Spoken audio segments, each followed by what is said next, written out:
আজকে ক্লাসে বেসিক্যালি তোমরা ফার্স্টে যে ভিডিওটা দেখলে এটা আসলে কিছুই না, অনেকেই হচ্ছে ম্যাজিক বলে যে ট্রিকগুলো ইউজ করে বা হচ্ছে যে সায়েন্সগুলো ইউজ করে হচ্ছে অন্যদেরকে বোকা বানায়। আজকে বেসিক্যালি ফার্স্ট পার্টে তোমাদের সেরকম একটা হচ্ছে ট্রিক ইউজ করা হলো এবং যেটা তোমরা ক্লিয়ারলি বুঝতে পারছো যে মোবাইলের মধ্যে থেকে কেউ যদি ফু দেয় তাহলে একটা মোমবাতি নেভানো তো ইম্পসিবল, তাই না?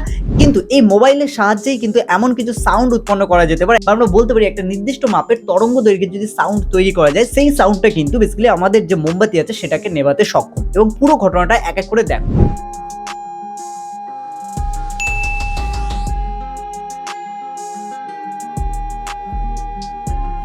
তো এবার তোমরা যে ভিডিওটা দেখলে অ্যাকচুয়ালি সেটাই কিন্তু অ্যাকচুয়াল সায়েন্স। তো নাও এবার চলে আসে আমাদের এক্সপ্লেনেশনে বেসিক্যালি কি ঘটে এখানে। তো দেখো বেসিক্যালি এখানে যে ঘটনাটা ঘটে সেটা হলো মোবাইলের সাহায্যে আমরা কি করলাম, একটা সাউন্ড ওয়েভ তৈরি করলাম। ওকে, এবার এই ওয়েভটা কি করছে, বাতাসে নর্মাল যে বায়ুর কণা থাকে তার মধ্যে অক্সিজেন মিশে থাকে, তাই তো? এবার মোমবাতি জ্বলার জন্য দরকার হয় অক্সিজেন, ঠিক আছে? কিন্তু এই যে সাউন্ড যে ফ্রিকোয়েন্সি আমরা তৈরি করলাম তার ফলে কি হয়, বাতাসের এই কণাগুলো অক্সিজেনের চারপাশ থেকে এই ফ্রিকোয়েন্সিটা কি করে, এদেরকে সরিয়ে দেয়। বোঝা গেল?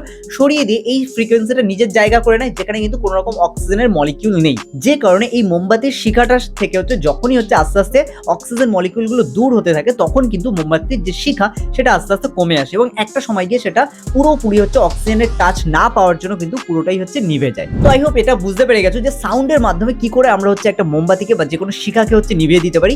যদি কোনো প্ল্যাটফর্মে ফার্স্টের ভিডিওটার মতো অনলি ভিডিও দেখে থাকো তাহলে বুঝবে সেটা কিন্তু ফেক, কারণ এর পিছনে সায়েন্সটা অ্যাকচুয়ালি সাউন্ড ওয়েভ।